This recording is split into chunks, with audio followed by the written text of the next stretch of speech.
आज के कैसे हो आप सब लोग। आज के हमारे इस वीडियो में हम बात करेंगे बेसिक्स ऑफ प्रोडक्शन। तो बेसिक्स ऑफ प्रोडक्शन में जो काम करने वाले लोग हैं, जैसे इंजीनियर्स है, सुपरवाइजर है, लीडर्स है, मैनेजर्स है, प्रोडक्शन के जो मेन एक्टिविटी करने वाले लोग हैं, उसके लिए प्रोडक्शन जो एक्टिविटी है उसके बारे में हम बात करेंगे। तो चलिए आज इस एआई के जो डेवलपमेंट हुआ है एआई का, उस दौर में अभी लर्निंग करना इतना आसान हो गया है।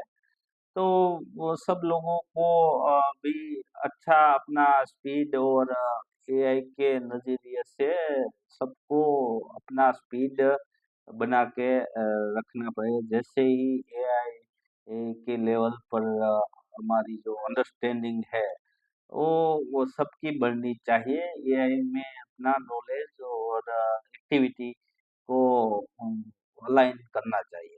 तो जो आपके रूटीन टास्क है, जितने भी रूटीन टास्क है, जैसे आप प्रोडक्शन साइट पर काम करने कर रहे हो बेसिकली, तो वो आपका एक रूटीन एक्टिविटी है जो कार्यस्थल पर सबको एआई कैसे यूज करना, एआई के जो टूल्स है उसको कैसे यूज करना।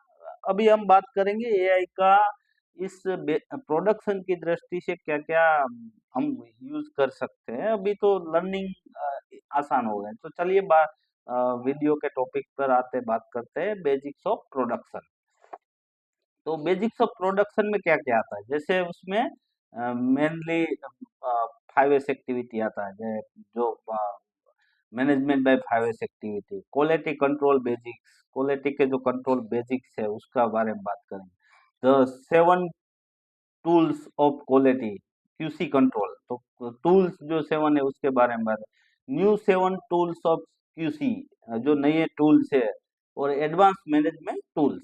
तो चलिए वन बाय वन हम देखते हैं व्हाट इज द 5S। तो 5S एक जापानीज कॉन्सेप्ट है, उसमें 5S का समूह है। 5S जैसे शेरी हो गया, सेटोन हो गया, सेसो हो गया, सिकेत्सु हो गया और शित्सुके हो गया। जिसमें शेरी means removal of unnecessary item and remove unwanted things from our work place. तो ये कार्यस्थल को सही करने का एक बेहतरीन और वर्ल्ड एक्सेप्टेड तरीका है 5S एक्टिविटी। तो उसमें ordering and clearing, discard unnecessary things. अभी इसको कैसे हमको करना है उसके बारे में हमारे जो ये यूट्यूब चैनल है उसमें आप देख पाएंगे कि 5S कैसे हमको लागू करना है। तो शेरी हो गया, जैसे सेटोन हो गया, सेटोन means arrangement, set in order, क्रम में लगाना। तो easy of use and efficiency. तो हम जो जहाँ पर काम कर रहे हैं उसको, जो भी हमारे पास जितनी भी काम की आइटम है उसका लिस्ट बना के जो तरीके से हम यूज करते हैं उस तरीके में उसको लगाना, यानी कि अरेंजमेंट। तो क्या हो गया, जैसे फर्स्ट फीफो हो गया, ये सब चीज जो आएगी सेटोन में आएगी, यानी कि लेबलिंग है, कलर कोडिंग है, शेडो मार्किंग है, फ्लोर मार्किंग है।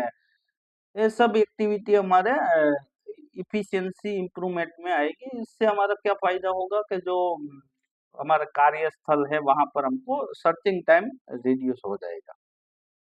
वैसे ही हो गया अभी सेसो। सेसो means cleaning, cleaning with meaning. तो जो हमारा कार्यस्थल है उस पर जितने भी डस्ट है, डर्ट है, जो पार्ट है वो क्लीनिंग होना चाहिए, यानी कि वाव फैक्टर उसमें आना चाहिए। तो सेसो हो गया। बाद में है सिकेत्सु, यानी कि repetition of 1S 2S and 3S, तीनों का जो रिपीटेशन करके हमको एक स्टैंडर्डाइज एक्टिविटी करने, हमने हमारे कार्यस्थल को स्टैंडर्डाइज करना है। तो वो एक्टिविटी सिकेत्सु में आती है। जैसे है शित्सुके, तो ये हमारा जो रूटीन है उसको हैबिट में लाना, यानी कि हमारे जो कार्य है उसको डेली रूटीन में लाने का काम शित्सुके डिसिप्लिन में होता है।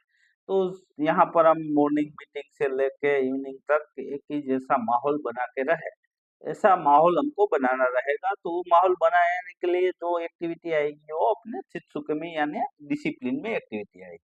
तो ऐसे हमारा मैनेजमेंट जो 5S मैनेजमेंट है वो सभी ने एक्सेप्ट किया है, और इससे आपको ये फायदा होगा कि इसके लर्निंग से आप सपोज मान रहे हैं कि कहीं इंटरव्यू के लिए जा रहे हैं, तो व्हाट इज 5S एक्टिविटी। तो 5S के बारे में आपको पता है कि 5S है। 5S में 1S है, 1S मीन्स सोर्टिंग यानी कि रिमूवल। अब बाद में है सेट इन ऑर्डर, क्रम में लगाना, यानी कि साइनिंग है, स्टैंडर्डाइज है एंड सस्टेन है। तो ये 5S है, और उसमें क्या क्या आएगा तो ये सब आपको पता रहेगा, तो इससे आपको ये फायदा होने वाला है। बाद में है क्वालिटी कंट्रोल्स बेसिक्स। तो क्वालिटी जो हम काम कर रहे हैं, जो हमारी प्रोडक्ट है, जो हमारी प्रोसेस है, उसमें हमको जो रूटीन काम है उसमें दो साइड रहती है।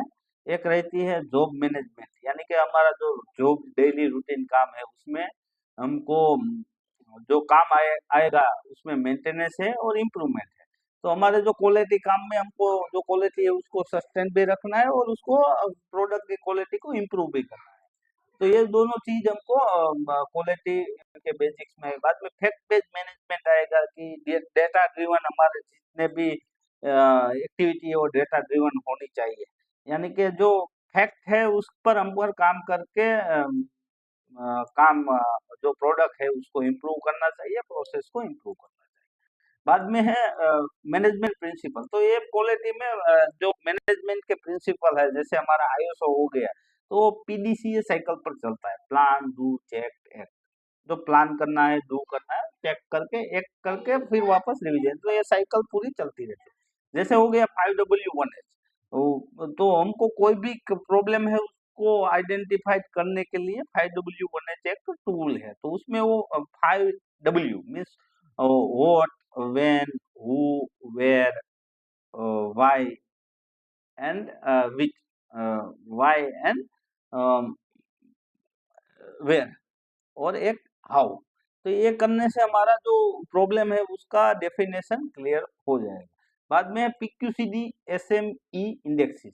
तो ये जो हमारा डेली हम काम करते हैं प्रोडक्शन में, उसमें प्रोडक्शन है, क्वालिटी है, कॉस्ट है, डिलीवरी है, सेफ्टी है, मोरल है और इन्वायरमेंट है। तो ये जो डेली काम से हमारा सब, जैसे प्रोडक्शन इंप्रूव होना चाहिए, हुई है वो अप टू डेट होना चाहिए, ब्रेकडाउन नहीं होना चाहिए, customer complain in process rejection quality में कम होना चाहिए, कॉस्ट है वो डाउन होनी चाहिए, जो डिलीवरी है वो ऑन टाइम होनी चाहिए, सेफ्टी है वो 100% अचीवेबल होनी चाहिए, जीरो एक्सीडेंट का माहौल होना चाहिए, लोगों का जो मोरल है, जो इन्वॉल्वमेंट है वो बढ़ना चाहिए, और हमारे काम से इन्वायरमेंट में कुछ इम्पेक्ट नहीं आनी चाहिए। वैसे ही ये सब करने में 3G प्रिंसिपल लगेगा, सेंजन बोलते हैं उसको, गेम्बा। तो गेम्बा करके एक्चुअल चीज को देख के हमको एक्शन लेना चाहिए। तो ये मैनेजमेंट के प्रिंसिपल है हमारे रूटीन में, इसको भी हमको प्रोडक्शन में लागू करना चाहिए।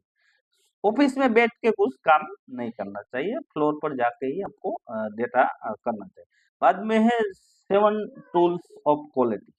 तो क्यूसी कंट्रोल में जो 7 टाइप ऑफ टूल्स आएंगे उसमें जैसे हो गया ग्राफ। तो ऑल टाइप ऑफ ग्राफ्स इसमें आ जाते हैं, line graph, bar graph, pie chart.